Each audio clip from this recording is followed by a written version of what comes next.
Hi there, and welcome to the Dawn Show. Dawn Stensland-Menti here. October, is Blindness Awareness Month, and this is a special month that we really want to celebrate my special guest today and my good friend, my girlfriend, his mom, Tina Fiorentino, who is the executive director of the Little Rock Foundation, and her wonderful son, Rocco Fiorentino, who is an inspiration to us all. It's so good to see you and to have you here. So good to be here. Thank you so much. So before we get into what you're doing now, which is amazing to both of you, I want to take us back a few years ago when Tina and your husband Rocco, when you're pregnant and you go into labor early and you give birth to two little boys, Rocco and Michael. And Michael's in heaven watching over us, and Rocco is a little over a pound. Take me back to then, when your little son is born. Okay, we're in Children's Hospital of Philadelphia, one of the most amazing hospitals that we have right in our backyard, fortunately for all of us. Rocco was born 4.5 months premature. And back then, we're talking when he was 16 years ago, was a very difficult time to have a premature baby. He weighed a little over a pound. And the we're fact seeing these pictures of he was like the size of your hand. I mean, it's amazing. From head to toe, he was literally 12 inches.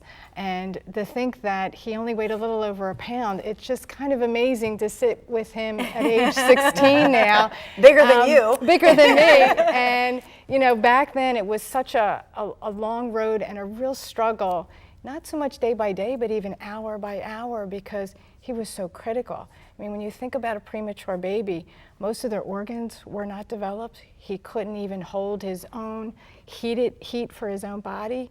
They put him under saran wrap because you could literally see through his skin. You could see all the little veins, and it was very, very difficult to look at him in terms of, you were so afraid he wasn't going to survive.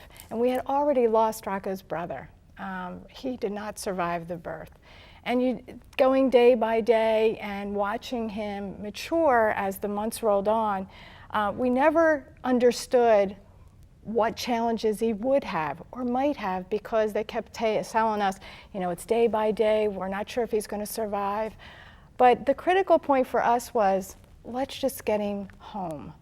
Once we got past 3 months, they started telling us that there was a possibility he may lose his sight.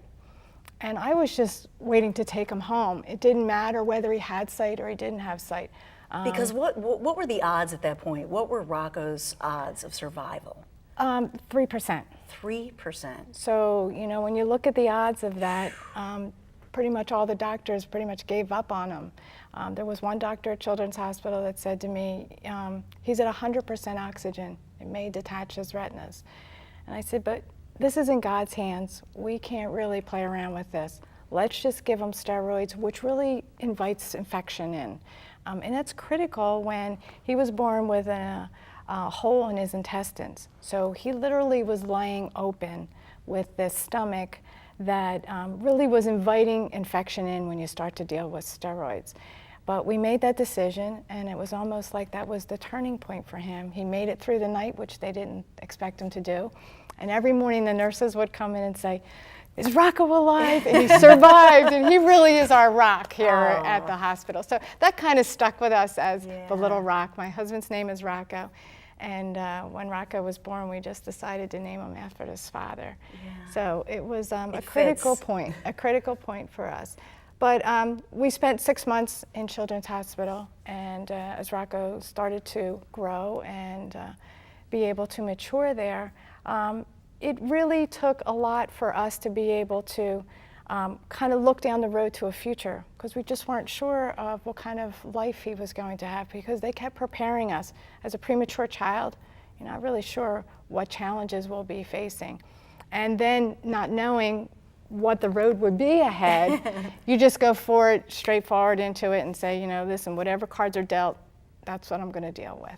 So there you and your husband Rocco were, and you had such faith. And I know you were just praying, and you have a big loving family, and everybody just prayed and prayed.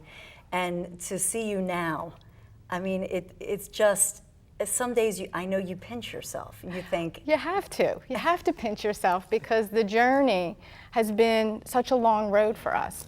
But my husband and I thank God every day, because without Rocco, we wouldn't be the people we are today. He absolutely changed our life in ways we would have never ever been able to predict or anticipate.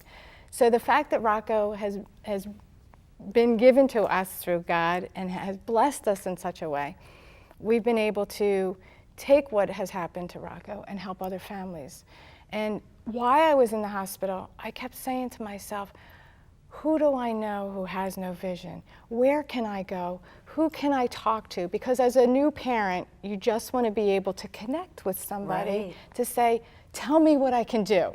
Tell me which road to go down. And every time we would see a blind person, we would stop them and say, I'm sorry to interrupt you, but we have a new baby and he has no sight. Please tell us, what we can do, or if you can give us advice. So we've always been able to kind of get over the fact that Rocco had no vision, and it wasn't something that we would say prevented him from doing anything. We always said, listen, you have a disability, you can't see, however, you probably have more vision than most people. Yeah, I was just going to say, you might not have sight, but you have a ton of vision. So, Rocco, you're such a, I know you've heard this story 1,000 times. You hear your parents say this, but what a great teenager you are to listen to the story, right? And to have it, we're talking about you, but in essence, do you realize how special you are to your parents and to the community? Because you've changed people, not just your mom and dad, but you realize you've touched people around the country, right? Yeah, and I'm touched by touching other people. I think, it's kind of amazing. I don't necessarily do anything specifically to do it. I think I just, I kind of am who I am, and blindness has always been a big part of my life. But I think I've sort of made it a part of my life and not made it as something separate, and I think that's important, and I think my parents have played a huge role in that as well. Well, and when we talk about Blindness Awareness Month, this was something, Rocco, and I'm going to take a quick break, and we want to get back to that, but this month is here because of you. This was something that you said we should have a month, and it started in New Jersey, and now it's how many states? Yeah, it started in New Jersey, Pennsylvania, and Delaware, and now we're up to 44 states across the country. Is that awesome or what? We got to take a victory lap. During the break, though, we'll be right back, and we'll tell more about Rocco's story and introduce his dog, Glamour, when we come right back.